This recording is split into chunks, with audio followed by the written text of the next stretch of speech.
Olá, tudo bem com você? Morreu hoje o príncipe Philip, aos 99 anos, no castelo de Windsor, na Inglaterra. Philip era casado com a rainha Elizabeth II, rainha da Inglaterra, e abdicou de uma carreira militar quando se tornou então marido, esposo da rainha da Inglaterra. Alguns dados aqui na notícia dada pelo portal CNN diz o seguinte, que o Duque de Edimburgo, como também era conhecido então o príncipe Philip, casado com Elizabeth II desde 47, completaria 100 anos em 10 de junho. É com profunda tristeza que Sua Majestade a Rainha anunciou a morte do seu amado marido, Sua Alteza Real, o Príncipe Philip, Duque de Edimburgo. Sua Alteza Real faleceu pacificamente esta manhã no Castelo de Windsor, informou a nota oficial aqui da família real britânica.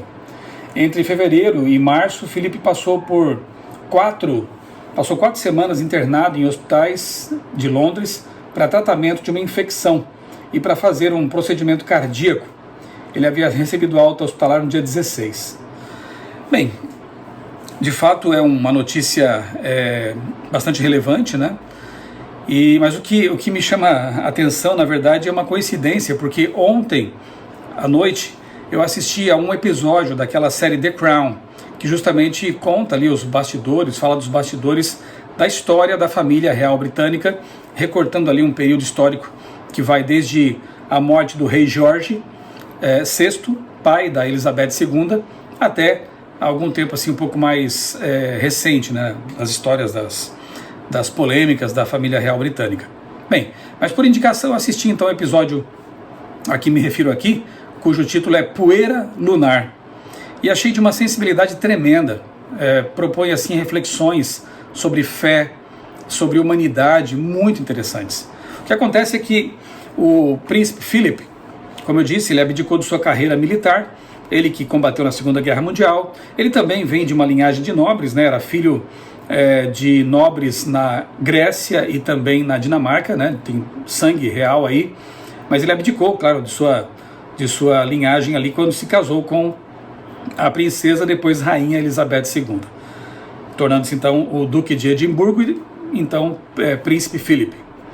Bem, acontece que por ser ali o primeiro damo, né, digamos assim, ele acabou ficando sempre meio que na sombra da rainha, né?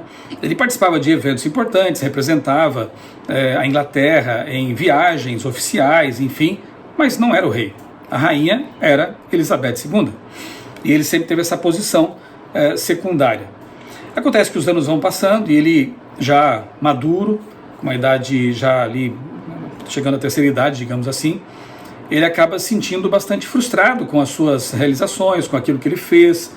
É aquele momento da vida em que as pessoas olham para trás e começam a reavaliar ou avaliar o que fizeram ou deixaram de fazer.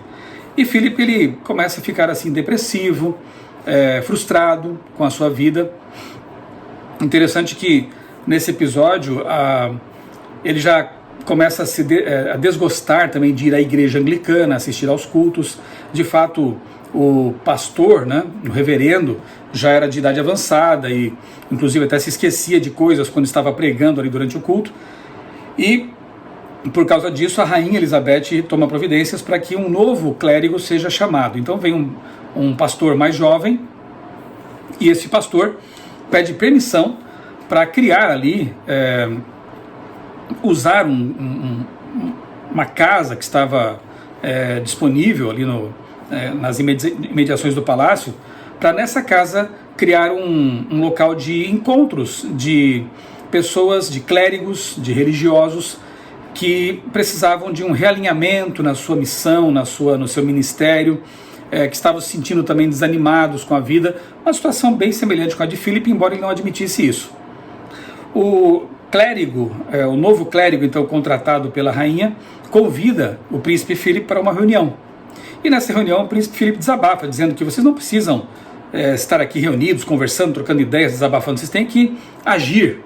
E aí ele cita como exemplo o que estava acontecendo naquele ano, 1969, julho, quando os 3 astronautas americanos foram ao espaço na missão Apollo 11, aquela que levou os homens pela primeira vez à Lua.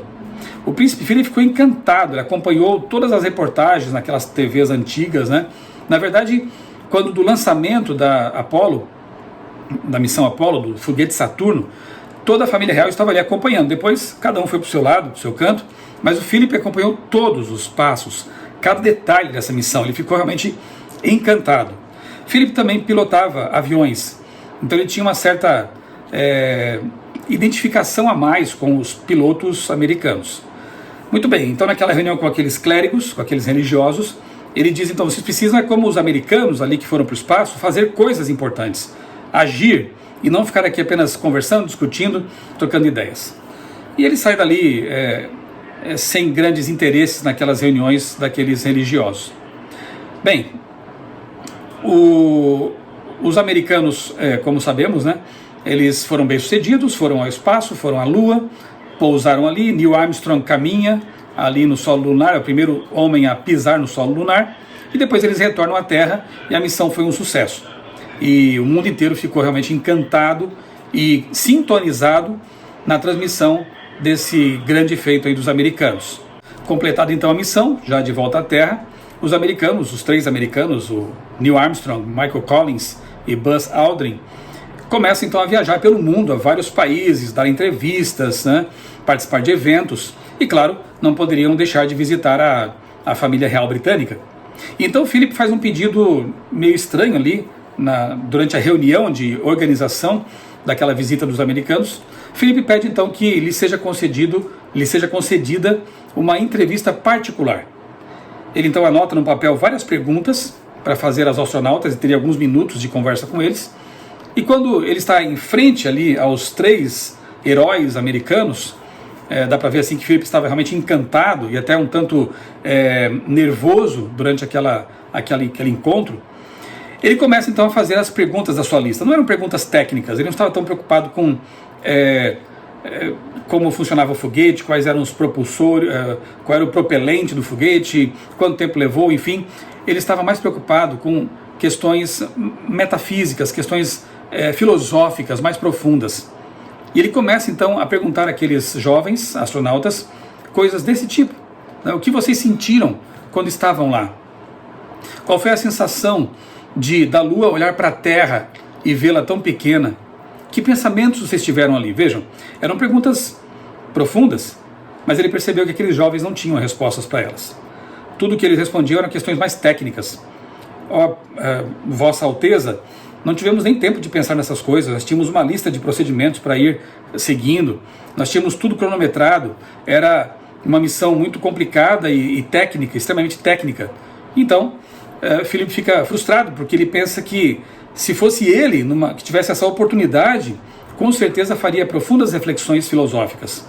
Bem, ele nem faz as perguntas todas que tinha planejado ali, porque percebeu que realmente não poderia extrair daqueles jovens nada mais.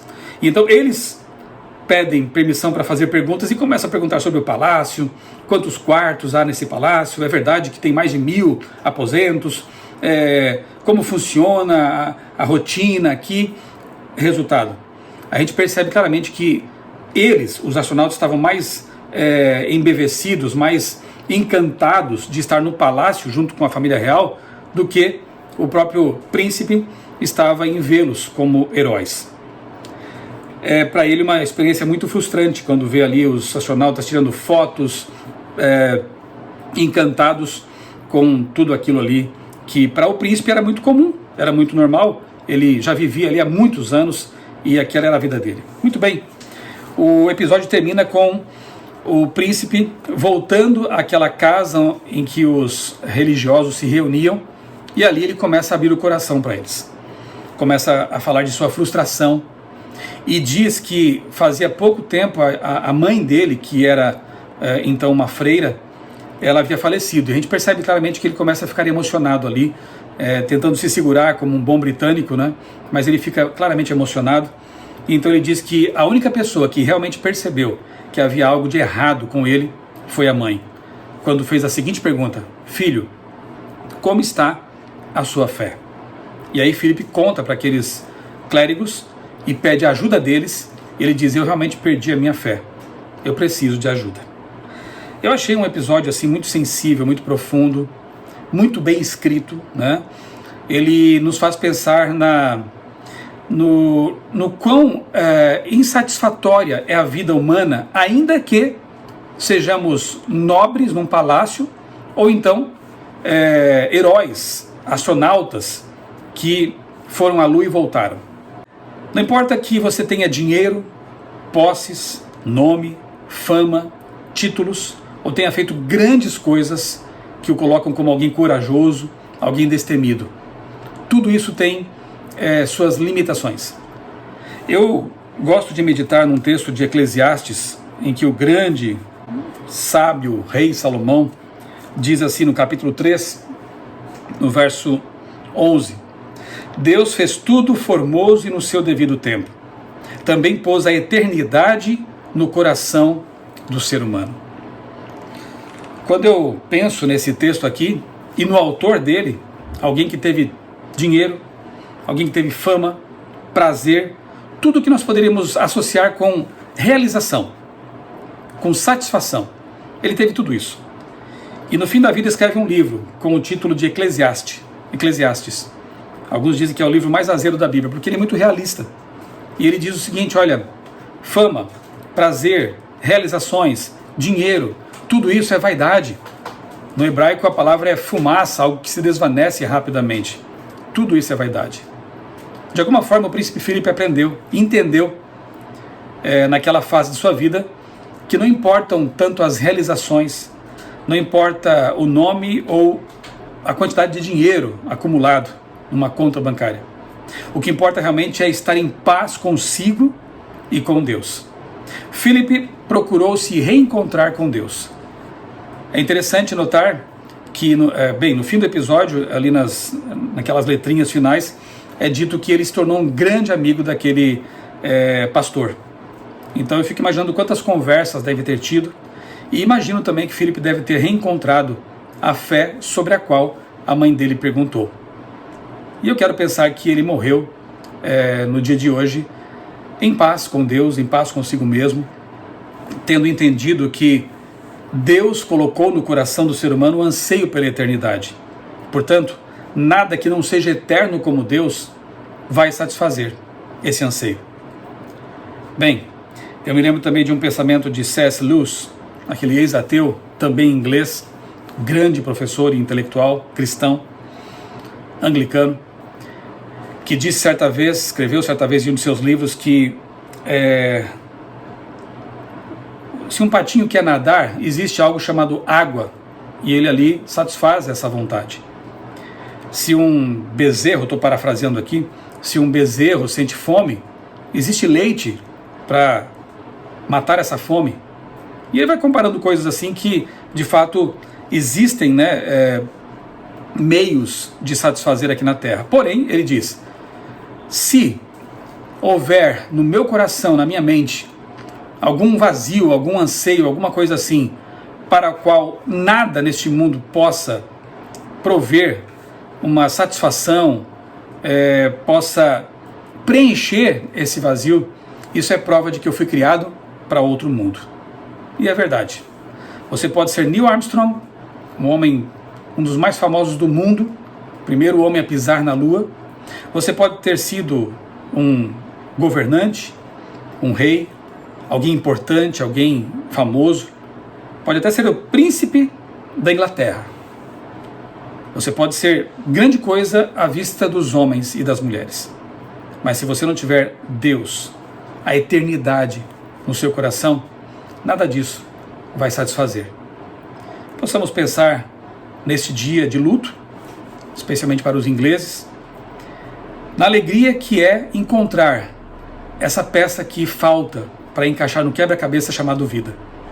Que nós possamos realmente nos envolver nessa busca, na busca na qual Filipe se envolveu, Salomão também, e tantos outros, mas que não demoremos a perceber que o que realmente satisfaz o nosso vazio existencial é Deus.